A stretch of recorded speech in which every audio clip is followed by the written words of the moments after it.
আসসালামু আলাইকুম। দুপুর ২টার শীর্ষ সংবাদে স্বাগত জানাচ্ছি আমি শাহনাজ পারভীন। নিউ ইয়র্কের উদ্দেশ্যে ঢাকা ছাড়লেন ডক্টর ইউনূস। আইনি প্রক্রিয়া শেষ হলেই দেশে ফিরবেন তারেক রহমান। বাংলাদেশের সঙ্গে অংশীদারিত্ব আরও জোরদারে আগ্রহী জাতিসংঘ। কর ফাঁকি দেয়া কাউকেই ছাড় দেয়া হবে না, হুঁশিয়ারি এনবিআর চেয়ারম্যানের। হাসপাতালে অসুস্থ মান্নাকে দেখতে গেলেন মির্জা ফখরুল।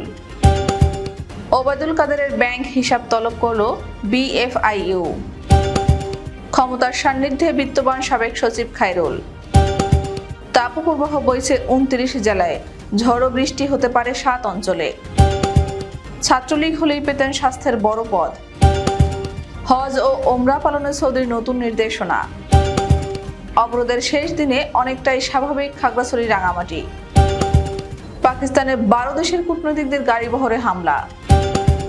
এবং দিনমজুরের ছেলে থেকে শ্রীলঙ্কার নতুন প্রেসিডেন্ট দিশা নায়েক। শুনছিলেন শিরোনাম, এবার বিস্তারিত। জাতিসংঘের ৭৯তম সাধারণ অধিবেশনে যোগদানের জন্য নিউ ইয়র্কের উদ্দেশ্যে ঢাকা ছেড়েছেন অন্তর্বর্তী সরকারের প্রধান উপদেষ্টা অধ্যাপক ডক্টর মোহাম্মদ ইউনূস। সোমবার ভোরে কাতার এয়ারলাইন্সের একটি ফ্লাইটে হযরত শাহজালাল আন্তর্জাতিক বিমানবন্দর থেকে নিউ ইয়র্কের উদ্দেশ্যে রওনা হন তিনি। নিরাপত্তা, গণমাধ্যম সহ সব মিলিয়ে মোট ৫৭ জন প্রধান উপদেষ্টার সফর সঙ্গী হিসেবে নিউ ইয়র্ক যাচ্ছেন। আগামী ২৭ সেপ্টেম্বর উচ্চ পর্যায়ে সাধারণ বিতর্কে বক্তৃতা দেওয়ার কথা রয়েছে ডক্টর ইউনূসের। পররাষ্ট্র উপদেষ্টা মোহাম্মদ তৌহিদ হোসেন শনিবার পররাষ্ট্র মন্ত্রণালয়ের ৭৯তম জাতিসংঘ সাধারণ পরিষদের অধিবেশনে বাংলাদেশের অংশগ্রহণ সংক্রান্ত মিডিয়া ব্রিফিংয়ে একথা জানান। জাতিসংঘের অধিবেশনের ফাঁকে ডক্টর ইউনূসের সঙ্গে মার্কিন প্রেসিডেন্ট জো বাইডেন দ্বিপক্ষীয় বৈঠকে বসবেন। তারেক রহমানের অপেক্ষায় বিএনপি। কবে কখন তিনি দেশে ফিরবেন সেই আশায় প্রহর গুনছে দেশের বৃহত্তম রাজনৈতিক দলটির সর্বস্তরের নেতাকর্মী ও সমর্থক। দলীয় সূত্রগুলো বলছে বিএনপির ভারপ্রাপ্ত চেয়ারম্যান নিজেই দেশে ফেরার সিদ্ধান্তটি নেবেন। তবে নেতাকর্মীরা চান তিনি দ্রুতই দেশে ফিরে আসুন। দলের মহাসচিব মির্জা ফখরুল ইসলাম আলমগীর বলেছেন, বিএনপির ভারপ্রাপ্ত চেয়ারম্যান তারেক রহমানকে দ্রুতই দেশে ফিরতে অনুরোধ করা হয়েছে। তিনি যখনই মনে করবেন হি ক্যান কাম ব্যাক।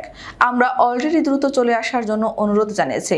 তিনি বীরের বেশেই ফ্যাসিবাদ মুক্ত স্বদেশে ফিরবেন। পররাষ্ট্র সচিব মোহাম্মদ জসিমউদ্দিনের সঙ্গে সৌজন্য সাক্ষাৎ করেছেন ঢাকায় জাতিসংঘের আবাসিক সমন্বয়কারী গোয়েন লুইস। এ সময় গোয়েন লুইস বাংলাদেশ ও জাতিসংঘের মধ্যে অংশীদারিত্ব আরও জোরদার এবং বিস্তৃত করার বিষয়ে আগ্রহ প্রকাশ করেন। রবিবার পররাষ্ট্র মন্ত্রণালয় পররাষ্ট্র সচিবের দপ্তরে এ সাক্ষাৎ অনুষ্ঠিত হয়। পররাষ্ট্র মন্ত্রণালয় জানায়, জাতিসংঘের আবাসিক সমন্বয়ক নতুন দায়িত্ব গ্রহণের জন্য অভিনন্দন জানান। পররাষ্ট্র সচিব এবছর বাংলাদেশ জাতিসংঘ অংশীদারিত্বের ৫০তম বার্ষিকী উপলক্ষে গোয়েনকে অভিনন্দন জানান এবং স্বাধীনতার প্রথম দিন থেকে বাংলাদেশের উন্নয়ন যাত্রায় সহায়তার জন্য জাতিসংঘের সংস্থাগুলোর প্রতি কৃতজ্ঞতা প্রকাশ করেন। তিনি বাংলাদেশের জন্য জাতিসংঘের টেকসই উন্নয়ন সহযোগিতা ফ্রেমওয়ার্ক ২০২২ থেকে ২০২৬-এর গুরুত্ব তুলে ধরেন। কর ফাঁকি দেয়া কাউকে ছাড় দেয়া হবে না বলে হুঁশিয়ারি দিয়েছেন জাতীয় রাজস্ব বোর্ডের চেয়ারম্যান আব্দুর রহমান খান। তিনি বলেন, ব্যক্তি কিংবা প্রাতিষ্ঠানিক পর্যায়ে কর ফাঁকি দেওয়ার প্রবণতা রয়েছে, তবে এখন থেকে কর ফাঁকি দিয়ে কেউই রেহাই পাবে না। সোমবার রাজধানীর আগারগাঁওয়ের রাজস্ব ভবনে অনলাইনে আয়কর রিটার্ন জমাদানকে সহজ করতে এই রিটার্ন সার্ভিস সেন্টার চালুর পর সাংবাদিকদের সঙ্গে আলাপকালে এনবিআর চেয়ারম্যান একথা বলেন। আব্দুর রহমান বলেন, করদাতারা যেন দ্রুত ও মানসম্মতভাবে সেবা পেতে পারেন সেজন্য জাতীয় রাজস্ব বোর্ড সমস্ত লেনদেন ডিজিটাল ফর্মে রূপান্তরিত করার লক্ষ্যে নিরলসভাবে কাজ করে যাচ্ছে।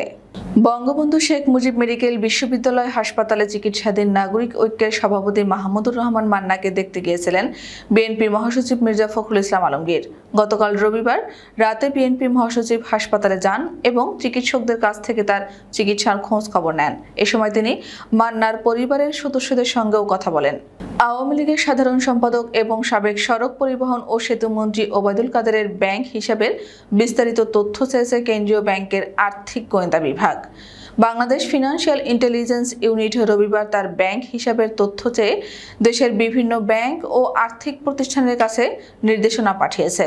ওবায়দুল কাদেরের নামে থাকা ব্যাংক হিসাবে কত টাকা জমা হয়েছে, কবে জমা হয়েছে, কে জমা করেছে এ ধরনের বিস্তারিত তথ্য জানতে চেয়েছে BFIEU। এর আগে গত 27 আগস্ট ওবায়দুল কাদেরের ব্যাংক হিসাব স্থগিত করে সংস্থাটি।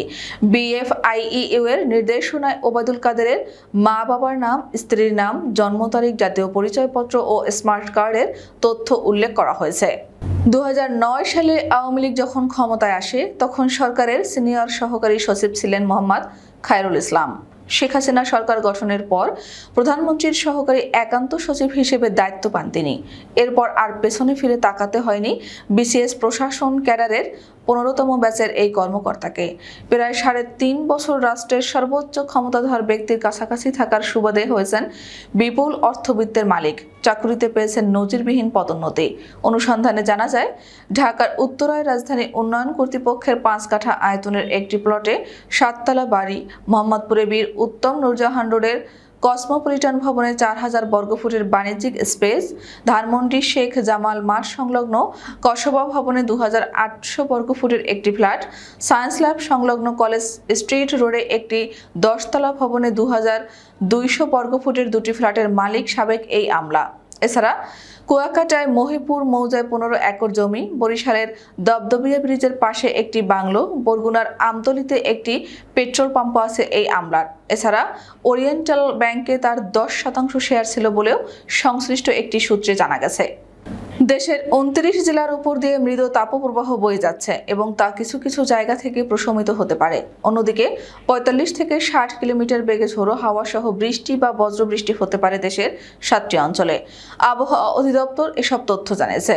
আবহাওয়ার পূর্বাভাসে বলা হয়েছে, ঢাকা, টাঙ্গাইল, ফরিদপুর, কিশোরগঞ্জ, নারায়ণগঞ্জ, সিলেট, ফেনী, যশোর ও চুয়াডাঙ্গা জেলাসহ রংপুর, রাজশাহী ও ময়মনসিংহ বিভাগের উপর দিয়ে মৃদু তাপপ্রবাহ বয়ে যাচ্ছে এবং তা কিছু কিছু জায়গা থেকে প্রশমিত হতে পারে। সারা দেশে দিনের তাপমাত্রা সামান্য হ্রাস পেতে পারে এবং রাতের তাপমাত্রা প্রায় অপরিবর্তিত থাকতে পারে। MM আখতারুজ্জামান রাজশাহী মেডিকেল কলেজের 38তম ব্যাচের শিক্ষার্থী। ছাত্রলীগের রাজশাহী মেডিকেল কলেজ শাখার সাধারণ সম্পাদক পদে ছিলেন। ছাত্রত্ব শেষ করে চিকিৎসক হওয়ার পরও রাজনীতি ছাড়েননি তিনি। আওয়ামী লীগ সমর্থিত চিকিৎসকদের সংগঠন স্বাধীনতা চিকিৎসক পরিষদের সদস্য হন। বর্তমানে তিনি সাচিপের কেন্দ্রীয় কমিটির সমাজ কল্যাণ সম্পাদক।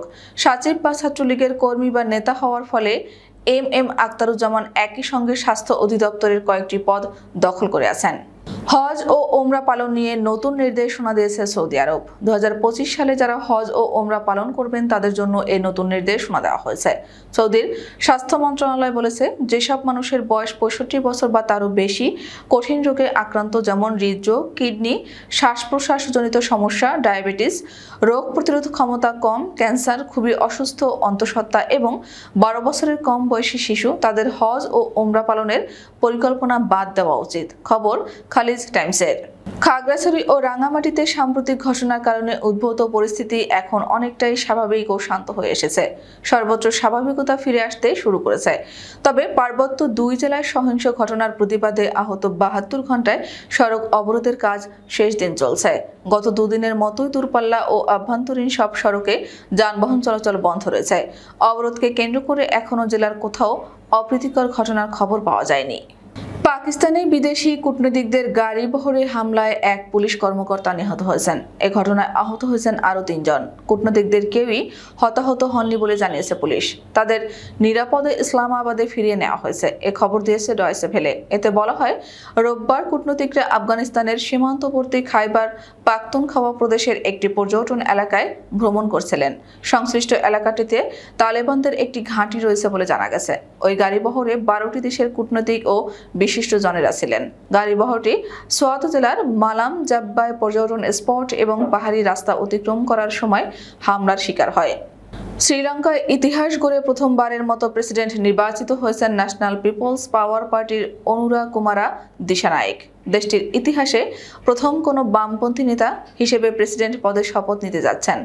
গতকাল রোববার রাত 8টার দিকে দেশটির নির্বাচন কমিশন চূড়ান্ত ফল ঘোষণা করে।